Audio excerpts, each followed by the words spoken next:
بسم اللہ الرحمن الرحیم۔ السلام علیکم۔ بعض دفعہ ایسے ہوتا ہے کہ جو بڑی خبریں ہوتی ہیں ان کے پیچھے جو خبر ہوتی ہے اصل خبر ہی وہ ہوتی ہے،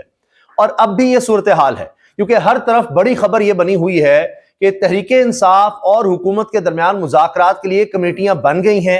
حتیٰ کہ اب ٹی او آرز طے ہو رہے ہیں اور اب اگلی میٹنگ کی بات ہو رہی ہے، میٹنگ بھی طے ہو گئی ہے، دونوں طرف سے نام بھی آ گئے ہیں، اور اس کے ساتھ ساتھ تحریک انصاف نے اس پر اعتماد کا اظہار کیا ہے، یعنی حکومتی کمیٹی جو سامنے آئی ہے، نام جو سامنے آئے ہیں، اس پر تحریک انصاف بھی بظاہر مطمئن نظر آتی ہے، اور ساتھ ہی انہوں نے کہا ہے کہ فی الحال ہم سول نافرمانی کی تحریک کو مؤخر کر رہے ہیں، اس لیے کہ حکومت نے مذاکراتی ٹیم بنا دی ہے، ان کو سنجیدگی نظر آ رہی ہے، اس لیے اب چیزیں کچھ آگے بڑھتی نظر آ رہی ہیں، تو لہٰذا اب فی الحال سول نافرمانی کی تحریک مؤخر کی جائے۔ یہ تو بڑی خبر ہے، ہر طرف اسی کا چرچا ہے کہ جی آخرکار عمران خان کی دھمکی کام کر گئی۔ عمران خان نے جو چال چلی کہ ہم سول نافرمانی کی طرف جائیں گے اور پہلے مرحلے میں اوورسیز پاکستانی سے اپیل کریں گے کہ ریمیٹنسز وہ اس طرح سے نہ بھیجیں، تو اسی پر حکومت نے گھٹنے ٹیک دیے ہیں۔ یہ سب باتیں اپنی جگہ ہیں، لیکن اس کے پیچھے خبر کیا ہے؟ اصل بات وہ ہے، پیچھے کیا کہانی چل رہی ہے؟ پیچھے یہ ہے کہ حکومت دن بدن کمزور ہو رہی ہے،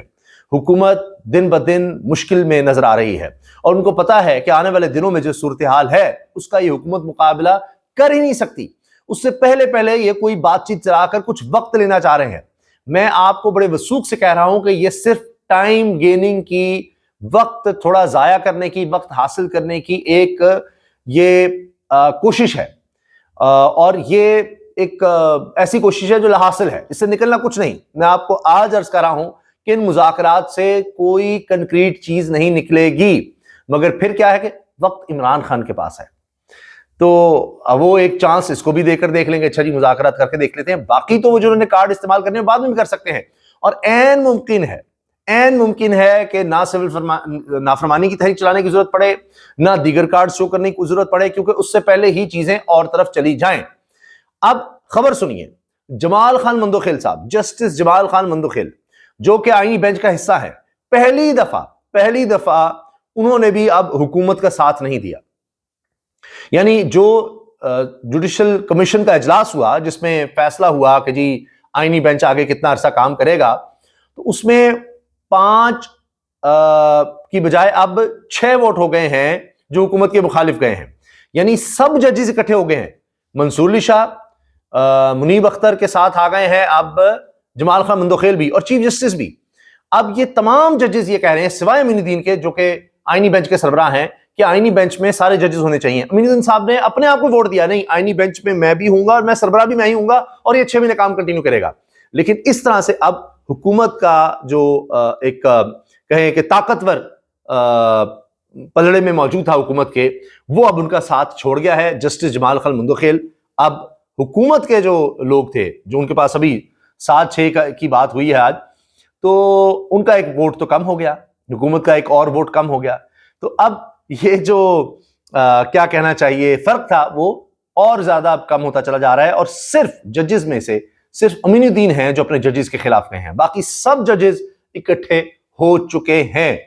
تو حکومت کے لیے اب آگے ایک اور امتحان ہے۔ حکومت اب 26ویں آئینی ترمیم کے بعد جلد از جلد اپنے ٹاؤٹ ججز لگانا چاہتی ہے، اپنے مطلب کے ججز لگانا چاہتی ہے، لیکن اس میں بھی آپ دیکھیے کہ جو رولز بنتے نظر آ رہے ہیں اس میں بھی حکومت کے لیے تھوڑی مشکلات ہو سکتی ہیں، کیونکہ حکومت تو دیکھ رہی ہے کہ اچھا کون ہے جس نے عمران خان کے خلاف فیصلے دیے ہیں، کون ہماری لائن پر چل رہا ہے، اس کو اوپر سے اٹھاؤ ہائی کورٹ بھیج دو، ہائی کورٹ سے اٹھاؤ سپریم کورٹ بھیج دو، اپنی تعداد بڑھا لو، اس میں ایک تو ان کو جھٹکا لگنا ہے،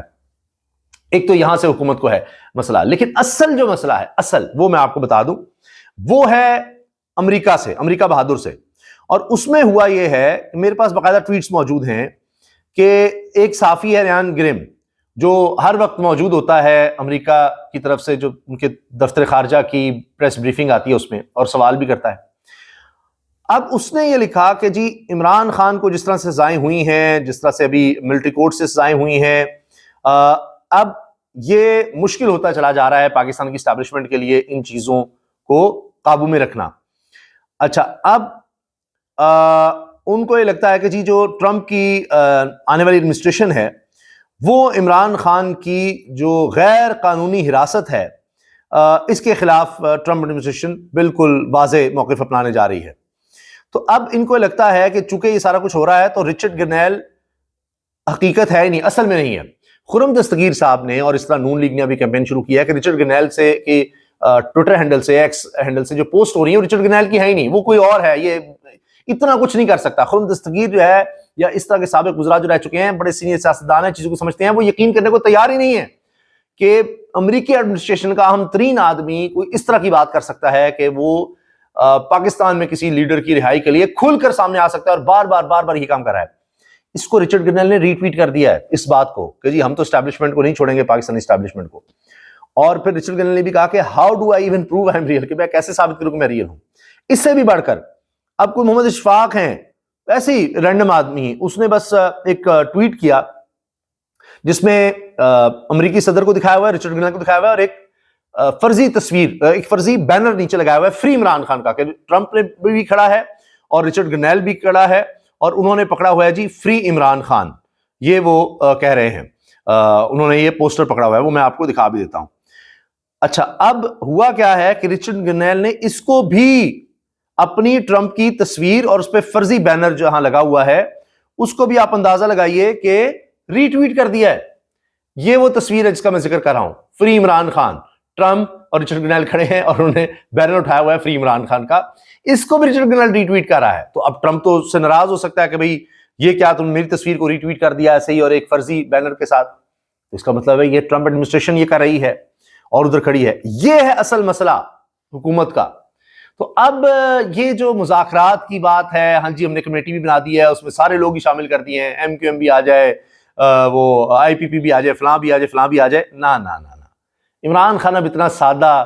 اتنا سیدھا نہیں ہے کہ وہ یہ کہے گا ہاں جی ٹرک کی بتی کے پیچھے لگاؤ، اور تجزیہ کاروں بھی پتہ لگ رہا ہے کہ یہ سب ایسی ایک ٹائم گزارنے کی پالیسی ہے، چلو جی گزار دو۔ تو عمران خان اتنا سادہ نہیں ہے، وہ خود کہہ رہا ہے اچھا ٹائم نکالنا ہے نکال لو، اس کو کوئی جلدی نہیں ہے، کیونکہ اس کو بھی نظر آ رہا ہے کہ کیا ہونے جا رہا ہے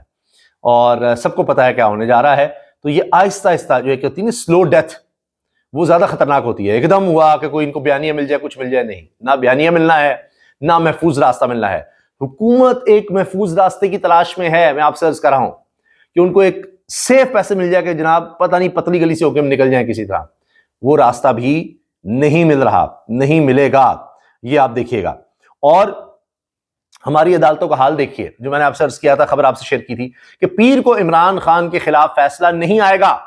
محمد مالک صاحب نے کہہ دیا تھا۔ جج کہہ رہا ہے، عدالت کہہ رہی جی پیر کو فیصلہ آئے گا، ہم محفوظ کر چکے ہیں۔ یہاں جج کی کوئی اوقات ہی نہیں ہے، عدالتوں کی کوئی اوقات نہیں ہے، عدالتوں میں سے آئین نکل گیا، دلیہ رہ گیا ہے۔ تو اب وہ دلیہ جو ہے اس کی طرف سے آ گیا کہ جی ہاں پیر کو نہیں فیصلہ آ رہا عمران خان اور بشرا بی بی کے خلاف القادر ٹرسٹ کیس میں، 190 بلین پاؤنڈ کیس میں، وہ اب بعد میں اعلان کیا جائے گا۔ اب سوچیے ذرا، عدالت کہہ کر پیچھے ہٹ گئی اور محمد مالک صاحب وہ کہہ رہے ہیں جی اسٹیبلشمنٹ یا دیگر جناب جو پیچھے فیصلہ ساز ہیں انہوں نے فیصلہ کیا کہ جنوری تک لے جاتے ہیں، کوئی ٹائم گین کرتے ہیں، کوئی فلاں کرتے ہیں، ہر کوئی ٹائم گین کرنے کے چکر میں کسی طرح۔ تو یہ بات نہیں بننی۔ یہ ہے ہماری عدالتوں کا حال، یہ ہے ہماری عدالتوں کی معذرت کے ساتھ اوقات کہ وہ کہاں کوئی آزاد ہونا ہے، کہاں کسی نے کچھ کہنا ہے۔ اور اسی پر آپ دیکھیں کہ عدالتیں بالکل آزاد ہیں، آپ نے گھبرانا بالکل نہیں۔ ثاقب بشیر صاحب اس پر طنز کر رہے ہیں۔ تحریک انصاف نے حکومت سے مذاکرات کے لیے تیاری کر لی، 5000 سے زائد سیاسی قیدیوں کی فہرست تیار، عمران خان کا نام سر فہرست، 9 مئی اور 26 نومبر کی انکوائری کی جوڈیشل کمیشن کے مطالبات۔ اب یہ آئیں گے اور ایک ٹائم فریم ہوگا، پریشر تو حکومت بلڈ ہوگا، خبریں چلیں گی، لوگوں کے سامنے آئے گا اور چیزیں پھر آگے بڑھیں گی۔ لیکن ایک چیز ثابت ہو گئی ہے کہ کارڈ عمران خان کے پاس ہیں اور عمران خان وہ کارڈز کھیل رہا ہے اور اس کے ارد گرد ہی اب ساری گیم یہ سیاست کی چل رہی ہے۔ اور آنے والے دنوں میں حکومت جو ہے وہ اب اس طرح کے سٹنٹ ہی کھیلے گی کہ جی وہ رچرڈ گرنیل کی ٹویٹس تو اصلی لگ ہی نہیں رہی، وہ نہیں ہوگا، کوئی اور نہیں ہوگا۔ اس کے خلاف ایک جملہ نہیں بول رہے، اس کو کوئی جواب تک نہیں دے رہے، صرف یہ کہہ رہے ہیں نہیں یہ اس کی ہو ہی نہیں سکتی۔ یہ ان کا حال ہے۔ وہ عمران خان ہی تھا جس نے کہا تھا ایبسولوٹلی ناٹ، تو وہ اس لیے کہ اس کو پتا تھا کہ عوام میرے ساتھ ہیں اور ان کو پتا ہے کہ عوام ان سے نفرت کرتے ہیں اور یہ ٹھہر ہی نہیں سکتے۔ یہ جن کے بلبوتے پر آئے تھے وہ بھی پیچھے سے ہٹ رہے ہیں اور وہ بھی جن کی طرف دیکھتے تھے اب وہ تو کام ہی دوسری طرف ہو گیا ہے۔ تو اس وجہ سے اب یہ ایک محفوظ راستہ چاہ رہے ہیں جو ان کو ملنا مشکل ہے کہ جی ٹھیک ہے ہم اگر نکالا گیا، ہمیں کچھ بھی ہوا تو بعد میں کیا ہوگا۔ اب یہ پی ٹی آئی کے ساتھ ورکنگ ریلیشن شپ بنانے کی طرف چل رہے ہیں، کچھ یقین دہانیاں چاہ رہے ہیں کہ جناب اگر یہ سیٹ اپ گرتا ہے تو اس کے بعد کس طرح سے چلا جائے گا۔ اب وہاں معاملہ جا رہا ہے۔ اللہ حافظ.